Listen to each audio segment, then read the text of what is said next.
നമസ്കാരം. ഇന്ത്യയിലെ B J പിക്കാരും B J പിയെ സപ്പോർട്ട് ചെയ്യുന്ന ചാനലുകളും ചാനൽ ചർച്ചയിൽ പങ്കെടുക്കുന്നവരുമെല്ലാം നെട്ടോട്ടം ഓടുകയാണ്. അവർ ആകെ ഭയന്നിരിക്കുകയാണ്. രാഹുൽ ഗാന്ധി ചില സത്യങ്ങൾ വെളിപ്പെടുത്തിയിരിക്കുകയാണ്. കുടത്തിൽ നിന്നും ഭൂതത്തെ തുറന്നു വിട്ടിരിക്കുന്നു, അല്ലെങ്കിൽ ആറ്റം ബോംബ് പൊട്ടിച്ചിരിക്കുകയാണ് രാഹുൽ ഗാന്ധി എന്നാണ് മാധ്യമങ്ങളും ചാനലുകളും ഒക്കെ റിപ്പോർട്ട് ചെയ്യുന്നത്. സത്യം മാത്രം പറയുകയുള്ളൂ.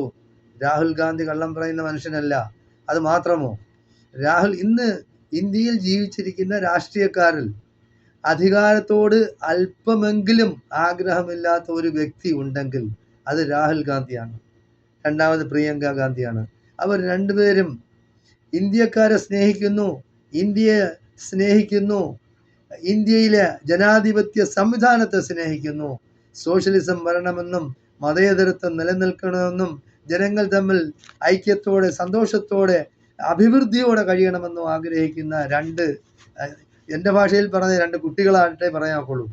രാഹുൽ ഗാന്ധിക്ക് താടി നരച്ചു പോയിട്ടുണ്ടെങ്കിലും അദ്ദേഹം ഒരു യുവത്വമുള്ള ഭരണം ആഗ്രഹിക്കാത്ത, അധികാരം ആഗ്രഹിക്കാത്ത ഒരു ചെറുപ്പക്കാരനാണ്. അപ്പോൾ ബി ജെ പി ഈ ഇന്ത്യയിൽ കാട്ടിക്കൂട്ടുന്നത് എന്താണ് നമ്മൾ മനസ്സിലാക്കണം. മഹാരാഷ്ട്രയിൽ ഒരു ലോക്സഭാ മണ്ഡലത്തിൽ തന്നെ 1,250,000 വോട്ടർമാർ കള്ള വോട്ട് ചെയ്തു. 1,250,000 വോട്ടെന്ന് പറയുന്നത് നിസ്സാരമാണോ? നമ്മളത് മനസ്സിലാക്കണം. അതുപോലെ നിയമസഭാ ഇലക്ഷൻ നടന്നപ്പോൾ 40 ലക്ഷം വോട്ടുകളാണ്. 40 ലക്ഷം വോട്ടുകൾ അവിടെ സംശയത്തിൻ്റെ മുൾമുനയിലാണ്.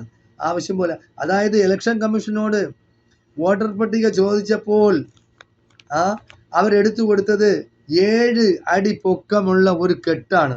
അത് കമ്പ്യൂട്ടർ സംവിധാനങ്ങളും എല്ലാം നിലനിൽക്കുന്ന ഒരു രാജ്യത്താണ്. മോഡിയുടെ ഡിജിറ്റൽ ഇന്ത്യയാണ്.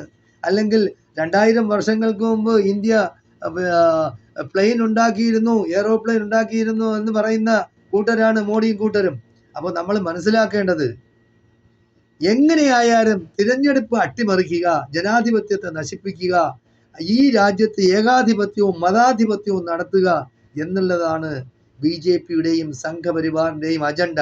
അതിനെ മൂട് താങ്ങി നടക്കുന്ന, അതിനെ സപ്പോർട്ട് ചെയ്യുന്ന കൂടെ യാതൊരു ജോലിയുമില്ലാതെ വിട്ടിച്ചിരിച്ച് ചാനലുകളിൽ വന്നിരുന്ന് ചർച്ച ചെയ്യുകയും ചാനൽ ചർച്ചയിൽ പപ്പുവാണ് രാഹുൽ ഗാന്ധി മണ്ടത്തരമാണ് വിളിച്ചു പറയുന്നതെന്ന് പറയുകയും ചെയ്യുന്ന ഈ വിഡ്ഢികളോട് എന്താണ് നമുക്ക് പറയാനുള്ളത്?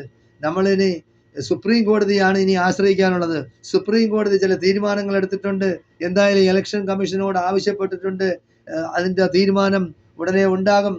എന്തായാലും ശരി, ഈ നാട്ടിലെ ജനാധിപത്യ വിശ്വാസികളും ജനാധിപത്യം പുലരണമെന്ന് ആഗ്രഹിക്കുന്ന ഇന്ത്യയിലെ സംസ്കാര ഉള്ള മതേതരത്വത്തിൽ വിശ്വസിക്കുന്ന എല്ലാവരും ഈ തിരഞ്ഞെടുപ്പ് അട്ടിമറിയെ നമ്മൾ സൂക്ഷ്മമായി പരിശോധിച്ച് അതിന് വിലയിരുത്തണമെന്നാണ് എനിക്ക് നിങ്ങളോട് പറയാനുള്ളത്. എന്തായാലും ശരി, നാളെ ഭാരതം അല്ലെങ്കിൽ ഇന്ത്യ മഹാരാജ്യം എങ്ങനെ നിലനിൽക്കണമെന്ന് നമ്മൾ തന്നെ തീരുമാനിക്കേണ്ടിയിരിക്കുന്നു. ഈ അക്രമത്തിനും അനീതിക്കും ഈ തെരഞ്ഞെടുപ്പ് അട്ടിമറിക്കും ഇലക്ഷൻ കമ്മീഷൻ കൂട്ടുനിൽക്കുന്നു. ഈ കൂട്ടുനിൽക്കുന്ന ഇലക്ഷൻ കമ്മീഷനെയും അതിൻ്റെ ഭരണകർത്താക്കളെയും കൽത്തുറങ്കിൽ അழைക്കേണ്ട കാലം കഴിഞ്ഞിരിക്കുകയാണ്. അതിനുവേണ്ടി നമ്മൾ പോരാടണം.